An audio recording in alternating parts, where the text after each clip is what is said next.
Bismillahirrahmanirrahim. Assalamualaikum warahmatullahi wabarakatuh. Waalaikumsalam warahmatullahi wabarakatuh. Baik, alhamdulillah anak-anakku semuanya, kita mulai pelajaran PAI kita ya. Kita buka dengan bacaan basmalah. Bismillahirrahmanirrahim. Oke, bagaimana kabarnya pagi hari ini? Alhamdulillah. Alhamdulillah, sehat semuanya? Ya, kalau tidak sehat pasti nggak masuk ya. Oke, baik, Ustazah absen dulu ya. Mbak Aida Maritza ada, Aisyah Nafiaska, Anissa Kaila, Ataya, Sakit, Azhara, Carissa Marsa, Carissa Ashifa, mana? Oh ya, Davina, hadir. Diana Naila, hadir. Faiza, Fatia, Fatia tidak masuk. Oke, Fatia. Gita Syifa, Hafiza, Hasna, Mafaza, Maulidia, Mutia Hana, oke, Mutia Aziza, Najwa Hilda, Naswa Fatia, oke, Nindya Nabila, Wina Talita, Ratu Naifa,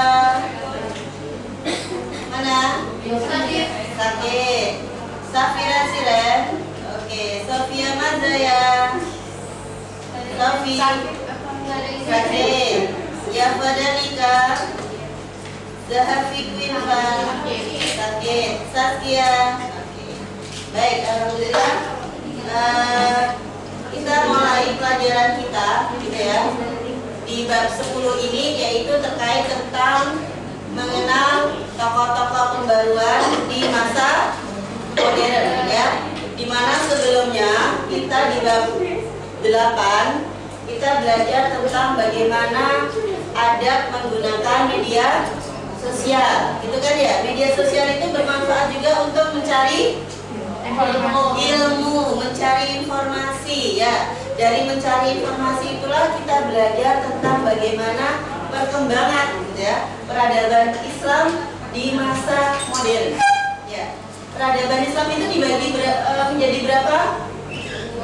Menjadi 2, 3, 4.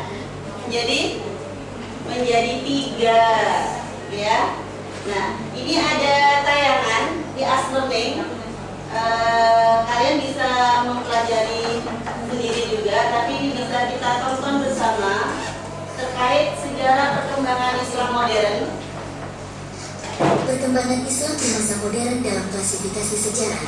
Para ahli membagi periode sejarah Islam menjadi 3, yaitu satu masa klasik atau masa Rasulullah hingga para sahabat, kedua masa pertengahan atau masa kejayaan Islam, masa ketika muncul kerajaan Islam dengan kegemilangan, dan masa keemasaannya ketika ilmu pengetahuan dan penelitian mencapai puncaknya, di saat para penemu dan ahli dalam berbagai ilmu pengetahuan bermunculan.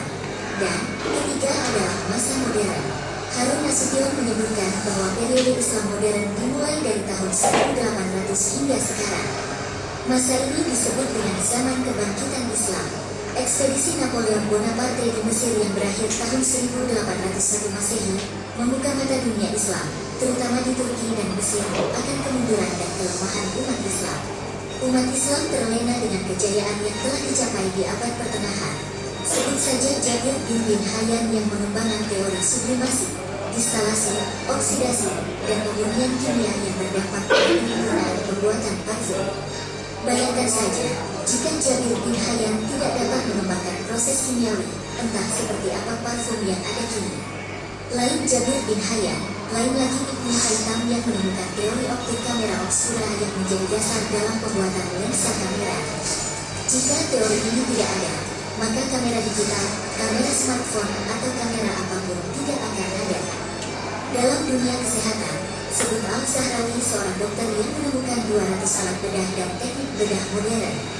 Bayangkan saja, jika kita Al-Zahrawi tidak, entah akan seperti apa alat bedah dan teknik bedah yang ada kini. Selain, di atas masih banyak lagi ahli Islam yang berperan besar dalam kehidupan. Karena kondisi ini akhirnya umat Islam terlena. Ibarat katak yang mandi di akhir hangat, pelan-pelan menjemput kematiannya. Menyadari kondisi tersebut, lahirlah beberapa tokoh besar Islam di abad ke-18. Di antaranya Muhammad Ali Pasha yang berjuang melawan penjajahan Napoleon Bonaparte yang berusaha menaklukkan Mesir. Ada lagi, Rifat Kahtawi yang berpandangan pendidikan itu harus universal, artinya semua manusia memiliki kesempatan yang sama untuk mendapatkan ilmu pengetahuan tanpa membedakan status dan gender, laki-laki atau perempuan. Melihat kondisi sosial yang semakin terpuruk, Al-Afghani menjelaskan bahwa semua terjadi karena akhlak manusia yang kian buruk dan meninggalkan ilmu pengetahuan. Akhirnya, beliau membentuk faham Pan-Islamisme, yaitu faham yang mengajarkan persatuan umat. Faham Pan-Islamisme pun sampai ke Indonesia dan menjadi latar dan salah satu alasan keberanian para ulama untuk berjuang melawan penjajahan Belanda. Di antaranya pada perang Padri di Minangkabau tahun 1821 sampai tahun 1837, perang Diponegoro di Jawa 1825 sampai 1830, perang Aceh di Aceh 1873 sampai 1904, perang Banjar di Kalimantan 1854 sampai 1864, pemberontakan rakyat di Cirebon Banten 1888, perang Jambi 1858 sampai 1907 dan lain-lain. Selain itu, paham ini pun berpengaruh pada pendirian lembaga pendidikan Islam. Berdirinya perguruan tinggi keislaman di Indonesia yang tidak hanya membuka jurusan keagamaan, tetapi juga jurusan umum. Universitas Islam Indonesia (UII) yang berdiri pada tanggal 20 Februari tahun 1951, tanggal 26 September tahun 1961, secara resmi dibuka perguruan tinggi baru dengan nama Perguruan Tinggi Agama Islam Indonesia (PPAI) di bawah pengawasan. Baik, apa yang kalian dapatkan dari video ini? Satu, boleh dinyalakan lampunya, Mbak? Ya.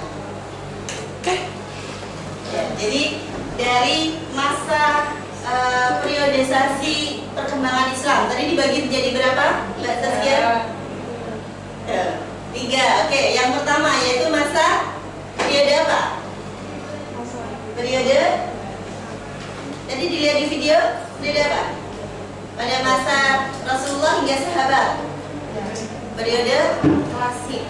Ya. Kemudian yang kedua yaitu periode pertengahan, gitu ya. Di masa periode pertengahan tadilah muncul ya gambaran-gambaran bagaimana ilmu pengetahuan itu berkembang dengan pesat, gitu ya. Menemukan bagaimana operasi bedah tulang, ya, bagaimana cara mengoperasi, kemudian menemukan lensa, gitu ya. Dan bahkan penemuan-penemuan lain yang itu akhirnya bisa menyebabkan teknologi itu berkembang pesat hingga sekarang.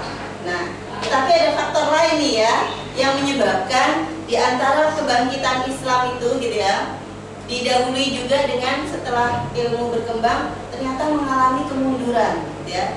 Adanya hal-hal yang menyebabkan masyarakat Islam itu terlena, gitu ya, sehingga mereka hanya menikmati kemewahannya saja, gitu ya, tidak menjadikan perkembangan-perkembangan itu menumbuhkan, gitu ya, semangat untuk menjadi lebih baik lagi. Maka muncullah yang namanya periode modern, gitu ya, di mana periode modern itu, gitu ya, memunculkan kembali semangat untuk menjadikan Islam itu bisa berkembang dan pesat, gitu ya. Didahului oleh beberapa tokoh tadi, gitu ya. Ada 9 tokoh yang akan kita pelajari, gitu ya. Di aslinya sudah ada siapkan slideshow-nya ya, PPT-nya ya. Ini ya. Jadi tujuan kita di bab 10 ini adalah yang pertama menjelaskan peradaban Islam, kemudian menganalisis pemikiran tokoh-tokoh Islam pada masa modern, gitu ya. Bagaimana pemikiran-pemikiran mereka, gitu ya. Kemudian menelaah perkembangannya, mempresentasikan, gitu ya. Nanti kita akan membagi menjadi beberapa kelompok, gitu ya, untuk mengenal siapa saja tokoh-tokoh yang ada di masa perkembangan Islam di masa modern itu, gitu ya. Kemudian yang paling kuat lagi adalah tentang keyakinan, gitu ya. Kita meyakini, gitu ya, bahwa memang, gitu ya, perkembangan Islam, peradaban Islam itu ada, gitu ya, di saat orang-orang atau tokoh-tokoh yang ingin memunculkan, gitu ya, menjadi motivator, gitu ya, memberikan inspirasi. Kalau tadi kita lihat di video, gitu ya, adanya pembaru Islam di negara yang lain, akhirnya memunculkan semangat untuk memerdekakan diri dari penjajah, ya. Ada perang Diponegoro, ada perang Padri, gitu ya, ada perang perlawanan masyarakat Cirebon, gitu ya. Itu semua muncul, gitu ya, keinginan untuk membebaskan diri dari penjajahan. Dan itu tidak muncul begitu saja, tetapi terinspirasi, gitu ya, dari tokoh-tokoh pembaru yang lain yang menyerukan, gitu ya. Tadi disebutkan ada pan-islamisme. Siapa sih yang menampilkan itu nanti akan kita kuatkan, gitu ya, di tugas kelompok. Ini ya periode pembagian sejarah perkembangan Islam. Ini tebak tokoh siapa saja ini. Coba dibuka aslearning-nya di 11A2. Di situ ada tebak tokoh. Dan silakan diisi, ya.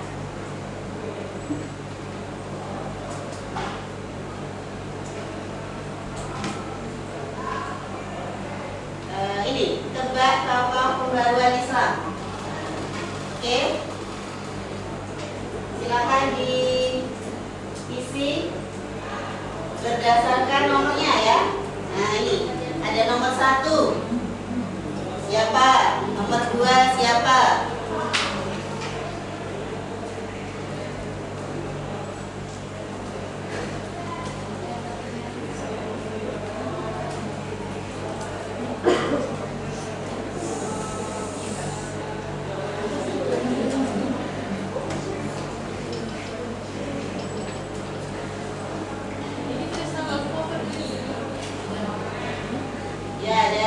Kalau dari slide sementara bisa di sekilas ini. Nah, tapi kalian mengingat dulu.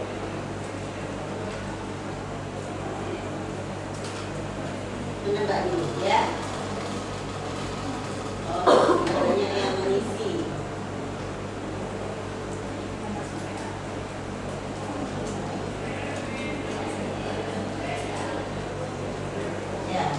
Siapakah tokoh-tokoh tersebut sesuai dengan nomornya, ya? Nomor 1, 2, 3.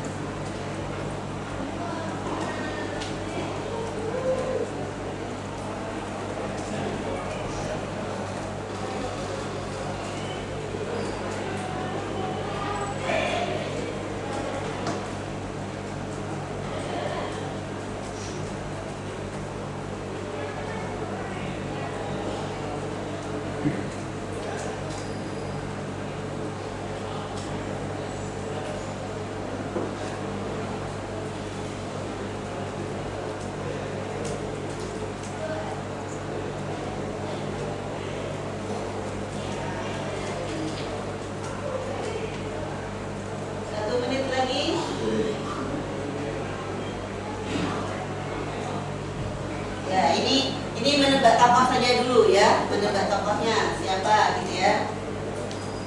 Nanti bisa dilanjutkan di selanjutnya.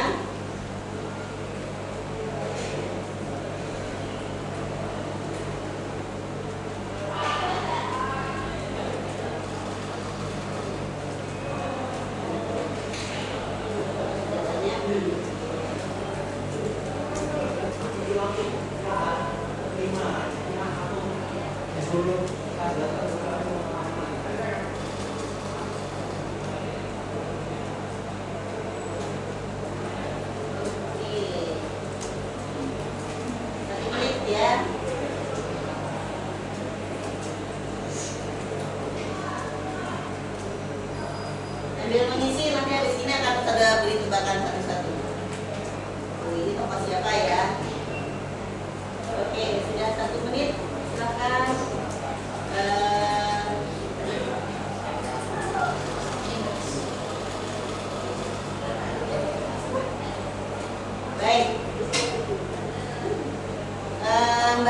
Ica. Tokoh nomor 1 siapa Mbak Ica? Kiai Haji Hasyim Asy'ari. Oke, Mbak Najwa Hilda nomor 2 siapa? Muhammad Ali Pasa. Oke, Mbak Farah. Tokoh nomor 3 siapa Mbak Farah? Siapa? Rifaat. Rifaat. Betul Mbak Fira? Tokoh 3? Jamaluddin Al-Afghani. Yang lain setuju yang mana? Rifaat atau Jamal? Ya. Itu adalah Jamaluddin Al-Afghani. Oke, Mbak Muhammad. Tokoh 4 siapa? Rashid Ridho. Oke, baik Mbak Hasna. Tokoh yang 5 siapa?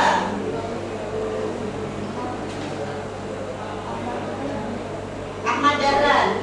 Tokoh 5. Betul? Hah? Oke, Mbak Nabila. Siapa yang 5? Rifaat Baidawi. Ya. Oke, Mbak Aska. Yang ke-6 siapa? Ya, Haji Ahmad Dahlan. Mbak Maudi. Yang ke-7 siapa? Iqbal. Muhammad Iqbal. 7 Muhammad Iqbal. Benar? Salah. Siapa Mbak Hana? Muhammad Abdul. Oke, Mbak Wina. Yang 8 siapa Mbak Wina? Muhammad Iqbal. Dan yang ke-9 adalah siapa Mbak Gita? Sultan Mahmud juga. Oke, good ya. Inilah tokoh-tokoh yang akan kita pelajari. Silakan kita bagi menjadi 9 kelompok. Mana sudah kita sesuaikan ya kelompok-kelompoknya ya.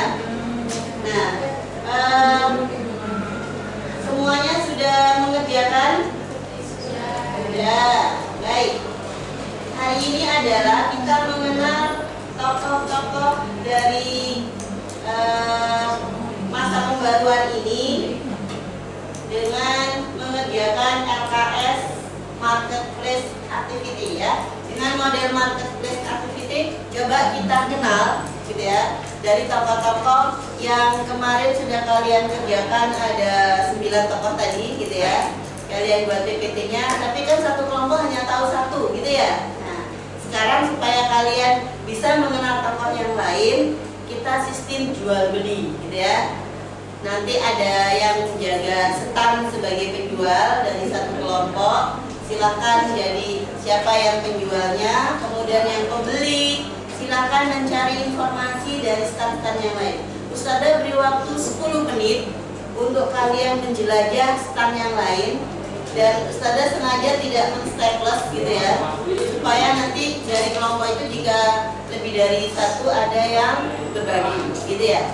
Silakan bergabung dengan teman-temannya dan sudah ditentukan siapa penjual dan siapa pembelinya.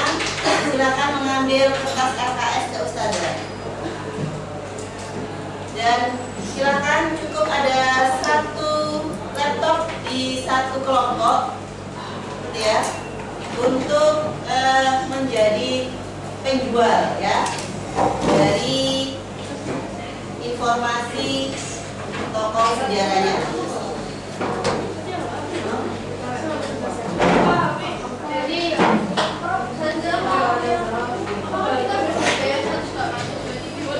Penjualnya 1, pembelinya 1.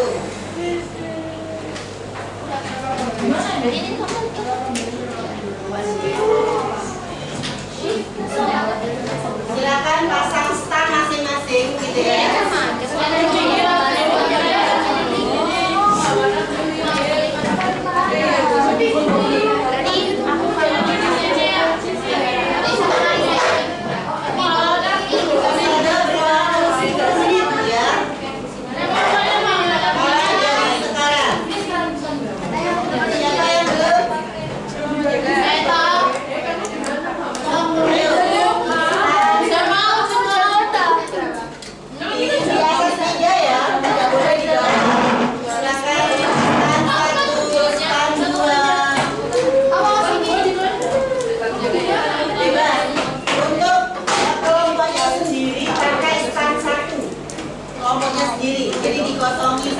atas itu sebagai data kelompok kalian sendiri. Stand 2 dan seterusnya bebas mau memilih kelompok sebelah. Siapa yang mau pesan dulu? Tapi aku Kalian sudah ada pembeli belum? Oke, stand 1 di mana stand 1? Ini aku pesan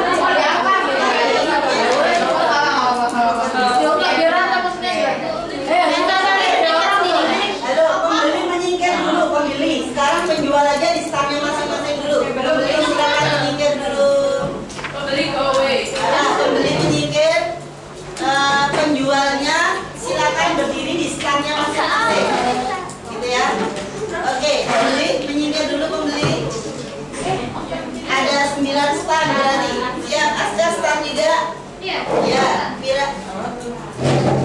Mau di 1, 2, 3, 4. Bukan penjual. Yang pinggir enggak? Pinggir, ya. Pasti ngeblank dulu. Oke, ini ada kosong di sini, bisa pindah ke sini. Ya, 1, 2, 3, ini penjual. Penjual. Ya, 1, 2, 3, 4, 5, 6, 7, 8. Ini siapa? 9. Oke ya. Ada 9 stand. Silahkan para pembeli, ya, yang kelompoknya lebih dari 2 berarti nanti bisa pecah, gitu ya, sendiri-sendiri. Dalam waktu 10 menit dari sekarang, silakan menuju ke stand masing-masing. Mulai. Oke, sudah mulai.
informasi tokoh-tokoh pembaruan selanjutnya ya. Sumpah bener dari pemerintah. Menjabat dari pemerintah sehingga bisa mendirikan sekolah baru.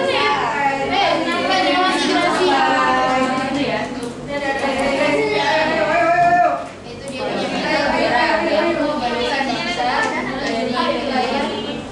dari kekuatannya diperhitungkan semuanya. Parisa mari ya. Kosong aja. Sini ya. Asik ya kan?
berarti itu pasti harus dimanfaatkan. Terus bisa dari yang share tadi itu Kemudian terus diajarkan kita berupaya sendiri dan berupaya berdiri. Bahasa dan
rangsungkan sedikit ya. Yang pertama, bisa kalian cross-checkkan dari data di teman kalian, gitu ya.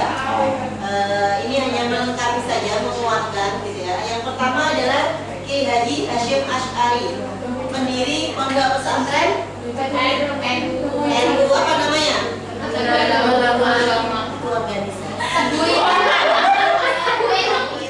Pesantren Tebuireng. Kalau organisasinya adalah Nahdlatul Ulama. Ya, beliau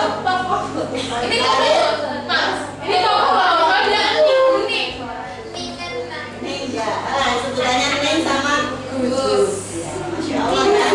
Jadi beliau ada di Jombang 1871. Benar ya, beliau di masa modern ya. Pendiri Nahdlatul Ulama dan tokoh perjuangan kemerdekaan Indonesia. Pokok pikirannya ada tiga. Yang pertama adalah beliau mendirikan banyak pondok pesantren.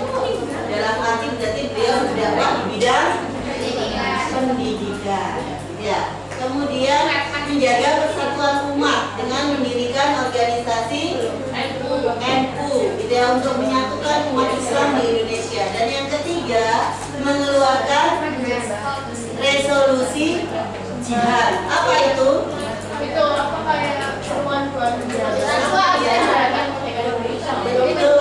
Beliau mewajibkan umat Islam Indonesia untuk berperang melawan penjajahan. Dan hukumnya menurut beliau berjihad adalah hukumnya wajib, berarti fardu ain. Itulah resolusi jihad beliau, gitu ya.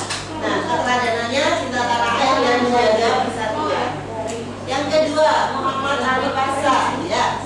Yang tokoh Muhammad Ali Pasha, beliau lahir di Albania, ya, tempat kelahirannya tahun 1765 dan menjadi penguasa Mesir, ya, menjadi raja sultan, ya, sultan Mesir. Beliau pelopor modernisasi di kota Mesir, di negara Mesir. Pokok pemikirannya adalah mengembangkan pendidikan modern. Dalam bentuk apa pendidikan modernnya beliau? Yang Muhammad Ali Pasha siapa? Ya, apa pokok pikirannya beliau dalam mengembangkan pendidikan? Membuat sekolah, ada yang sebelumnya belum ada, gitu kan ya? Jadi beliau dulu masih pesantren, masih di pesantren, beliau mendirikan sebuah sekolah, gitu ya, mempunyai sistem dalam pendidikan sendiri, gitu ya. Kemudian memperkuat militer dan memajukan ekonomi dan pertanian. Ini tokoh Muhammad Ali Pasha, keteladanannya adalah visioner dan pekerja keras. Yang ketiga, siapa? Jamaluddin Al-Afghani. Sabar. Dari namanya aja beliau adalah kelahiran dari negara Afghanistan. Tapi beliau berdakwah di beberapa negara-negara, gitu ya. Dan beliaulah tokoh yang menggagas adanya pan-islamisme. Apa pan-islamisme? Penyatukan umat Islam. Iya. Yang lebih siapa? Siapa? Apa? Menyatukan umat Islam dalam bentuk apa? Dengan Oke.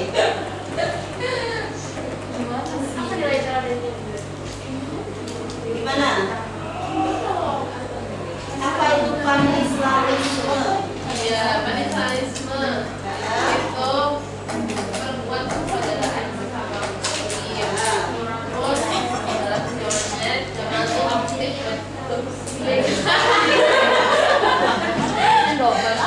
Ya, jadi beliau itu mengajak ini yang kedua, mengajak umat Islam untuk melawan penjajahan. Sehingga tadi di video, kalian lihat di video tadi kan ya, ketika ada gerakan pan-islamisme itu akhirnya negara-negara yang terjajah itu mulai muncul keinginannya untuk merdeka. Di antaranya adalah Indonesia, ya. Kemudian mendorong umat Islam menguasai ilmu pengetahuan dan menolak sikap rajin dan jumud dalam berpikir. Apa jumud itu? Jumud itu statis, tidak mau berkembang, hanya berpikir pada pemikiran masa lampau dan kenapa? Tidak mau berubah, gitu ya. Makanya disebut di sini dikatakan masa modern ini adalah masa pembaruan Islam, membuka kembali wacana tentang bagaimana Islam yang sesuai dengan Al-Quran dan Sunnah itu, ya, supaya pikirannya tidak jumud, gitu ya, supaya tidak feodal, tidak kuno, gitu ya. Nah, kontribusinya adalah membangkitkan semangat kebangkitan umat Islam dan menjadi pelopor gerakan pembaruan Islam di masa modern. Pelajarannya ada tiga: semangat, berani, dan cinta ilmu pengetahuan. Itu siapa? Rasyid Ridho. Siapa yang Rasyid Ridho? Benar ya? Lahir di Suriah.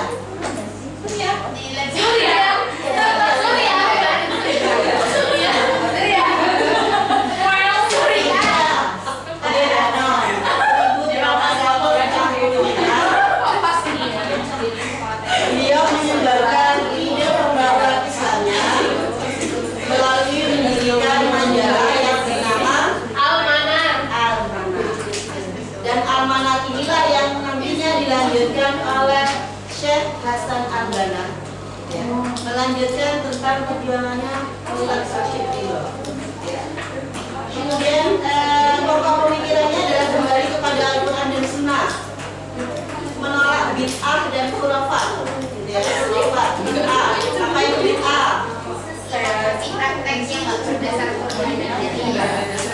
Menambah-nambahi tata cara ibadah yang tidak ada aturannya di dalam Al-Quran dan Sunnah.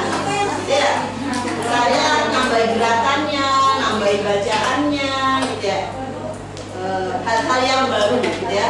Tapi bukan berarti yang teknologi itu dikatakan bid'ah, gitu ya. Karena bid'ah itu menyangkut tentang ibadah. Kemudian khurafat. Apa itu khurafat? Percaya tentang hal-hal yang gaib, takhayul, gitu ya.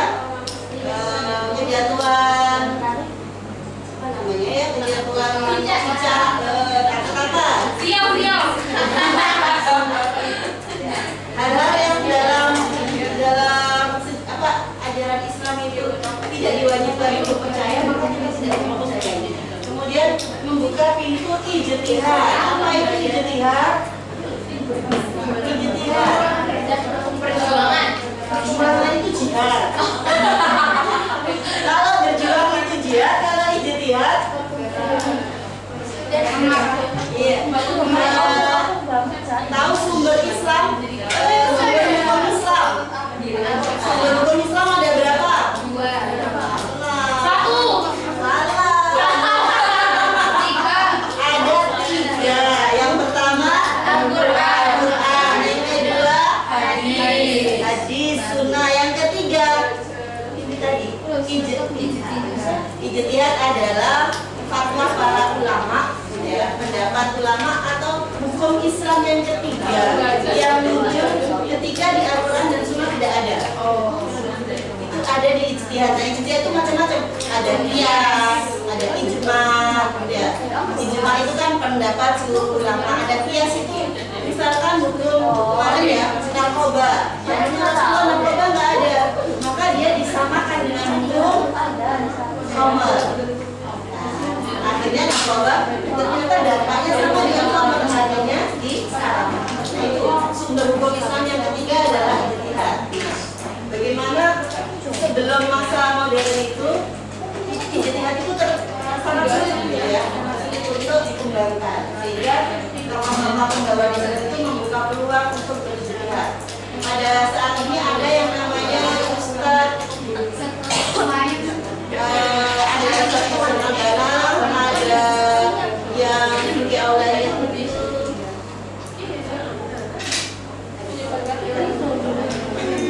ya.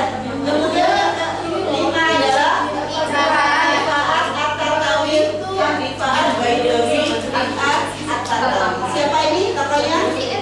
Oke, Bayaba. Benar lahir di Mesir? Iya, itu 801. Pokok pemikirannya adalah pendidikan untuk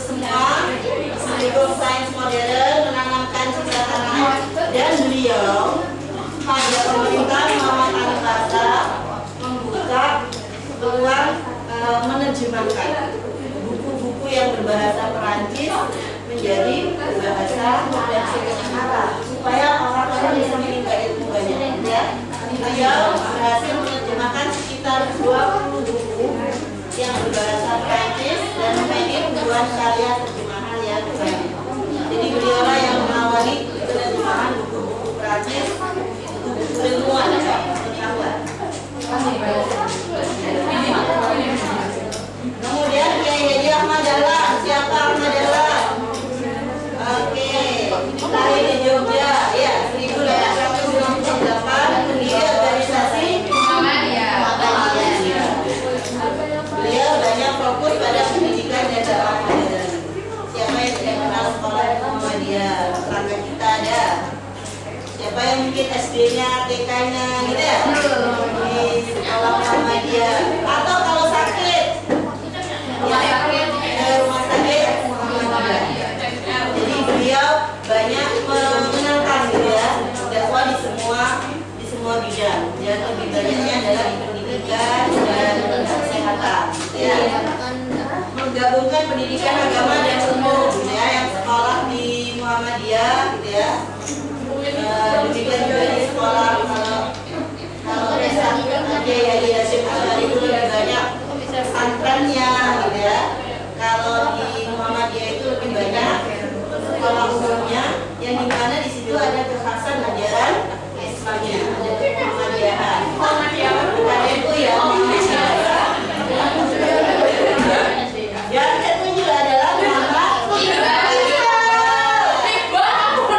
Siapa Muhammad Iqbal?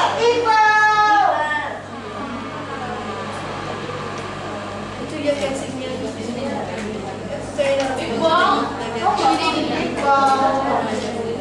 Muhammad Iqbal, kamu tak? Paling modern. Baik, siapa namanya Muhammad Iqbal? Muhammad Iqbal paling modern. Kayaknya paling keren. ya. Lahir di siapa? India.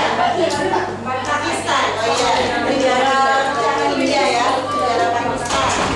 1877 dia adalah penyair Muslim pembaru. Jadi beliau mengenalkan pembaruan Islam itu melalui syair-syairnya, ya.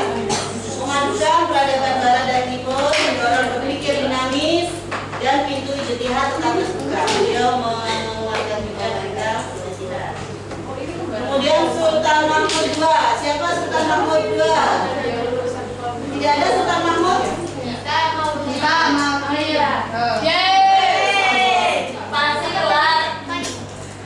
Dia adalah Sultan Turki Utsmani yang ke-30, pelopor reformasi Turki Utsmani, dan secara berani membubarkan elit militer Janissary ya, yang konservatif.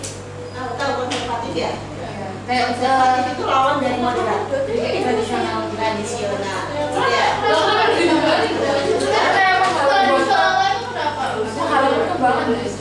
Lagi perkembangan. Jadi bisa nih kalau dia mau bergerak ya.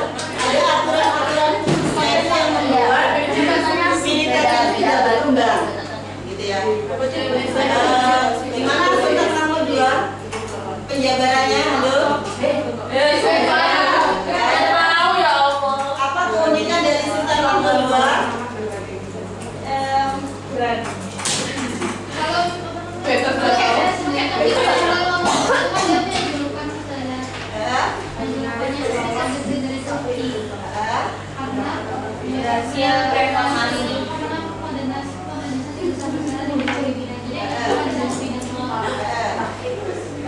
Oleh karena itulah gitu ya, karena modernisasinya yang dikembangkan di dalam pemerintahannya gitu ya, akhirnya beliau berani untuk mengubah aturan-aturan lama yang konservatif yang tidak mendukung dalam pembangunan itu diubah gitu ya, seperti yang akhirnya beliau membubarkan militer Janissary gitu ya. Banyak modernisasi militer dan pemerintahan, membuka sekolah modern dan yang terakhir adalah Muhammad Abdul. Siapa Muhammad Abdul? Itu 1849. Apa uniknya dari Muhammad Abdul?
adalah menginspirasi melepaskan diri dari Penjajahan. karena pada masa tahun 1800-an Indonesia masih dijajah negara Belanda.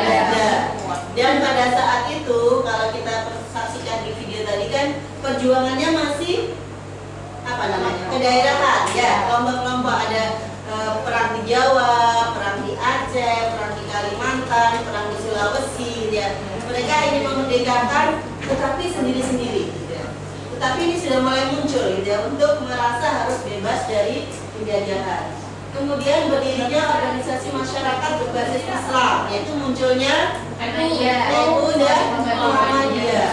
Itu adalah apa namanya pengaruh dari perkembangan masa Islam, masa modern. Kemudian yang ketiga, berdirinya perguruan tinggi keislaman, baik itu jurusan agama maupun hukum. Tadi di video disebutkan UI, apa itu UI? Universitas Islam Indonesia, berdiri tahun 1945. Ya, ini tadi tiga pengaruhnya. Apa hikmahnya? Oke, ya Pak, nomor 1 dibaca hikmahnya. Dalam menguasai ilmu pengetahuan dan teknologi, bersinergi dengan agama yang pokok akan menghantarkan kemajuan umat Islam di masa yang akan datang. Oke, 2, kita baca Mengkaji Al-Quran, hadis, dan ijtihad para ulama sebagai fondasi untuk membangun peradaban umat Islam yang rahmatan lil alamin di masa yang akan datang. Oke, Zara yang ketiga. Hadir Islaman, nafsu,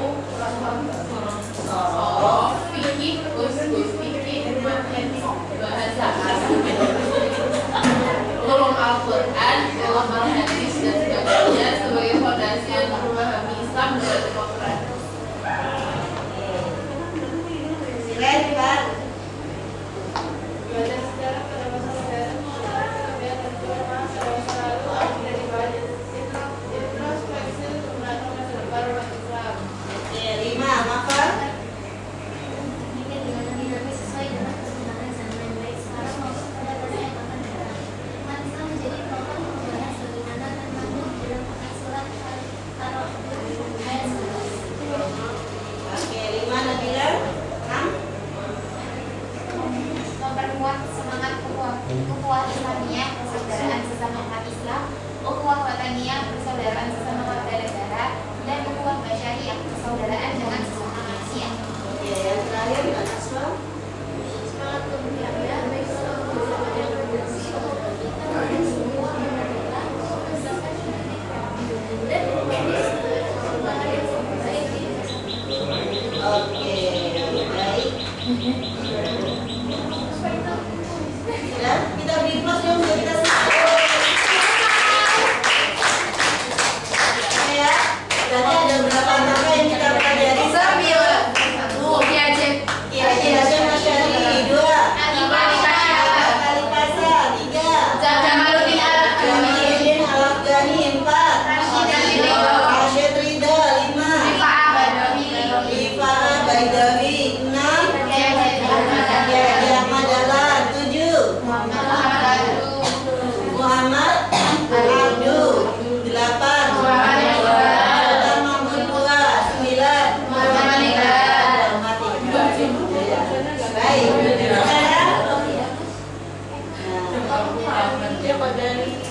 sudah dua tokoh, sudah ini, mari kita lanjutkan ke latihan soal tokoh. Sudah dikumpulkan semuanya, sudah diisi semua?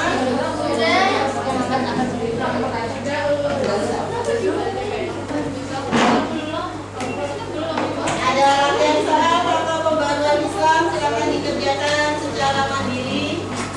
Kalau tidak ada laptop bisa bawa laptop semua.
Inggrisnya nggak bisa.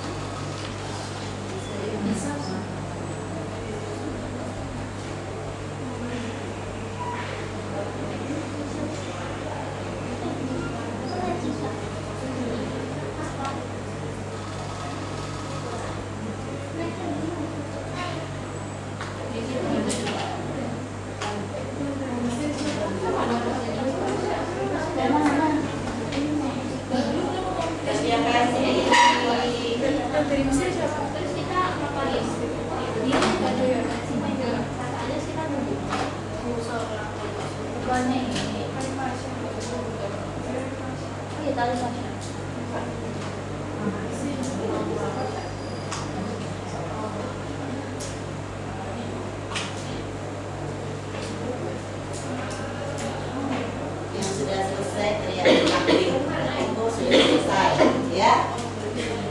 Yang sudah selesai yang belum. Allahu Akbar. Oke, Nabila yang pertama. Selesai teriak takbir.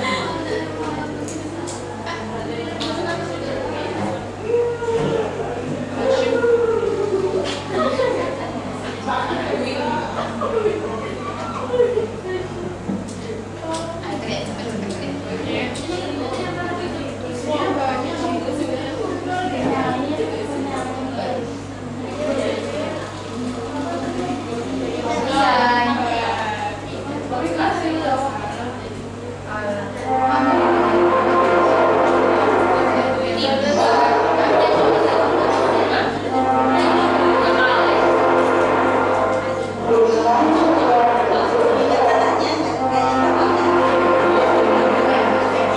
kayak ingat siapa ingat? Ya.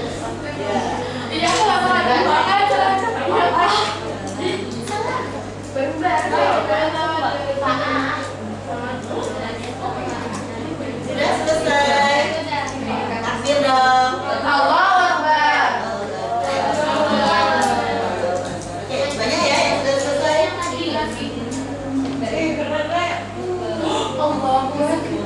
Yang sudah selesai, Mbak Hafiza boleh dikumpulkan ya LKS-nya. Sudah. Ya Pak, sudah. Allahu Akbar. Allahu Akbar. Ya, siapa lagi yang terakhir? Belum, masih gabung. Ini? Gak usah, nggak apa-apa. Yang Oke, baik. Sudah? Yang sudah selesai. Betul berapa kira-kira? 10? Ya, 10. Ya, Depannya jawab 8. Demikianlah ya. Semoga memberikan manfaat kita menjadi dunia ini. Ya, akan masa modern ini dan membuat kita lebih terbuka bahwa ketika kita belajar dengan baik, belajar dengan bersungguh-sungguh, kalian akan memberikan kontribusi ya yang bermanfaat buat masyarakat dunia, gitu ya. Bercita-citalah setinggi-tingginya untuk menjadi sebagai masyarakat muslim yang memberikan kontribusi yang terbaik ya. Baik itu sesuai tentang keilmuan dari yang kita pelajari atau dari akhlak keseharian kita gitu ya. Menunjukkan bahwa kita adalah seorang muslim yang taat kepada Al-Quran dan hadis. Kita ucapkan hamdalah bersama-sama. Alhamdulillahirabbil alamin. Semoga bermanfaat. Siap untuk maju? Siap untuk berkembang ya? Baik. Kita akhiri. Assalamualaikum warahmatullahi wabarakatuh. Waalaikumsalam warahmatullahi wabarakatuh. Terima kasih, Tadi ada kata uner ya. Untuk 18-nya nah katanya. Aku udah kata 1 sampai 8. Absen 28 sampai seterusnya. Sama. Sekarang disimpan ya Mbak Faiza ya. Nanti saudara. kelihatan nggak sebenarnya gimana? Nashwa. Absen 11 sampai Nashwa. 28. Nashwa. Bapak Uner. Masuk absen 5. Siapa lagi yang belum dibuat?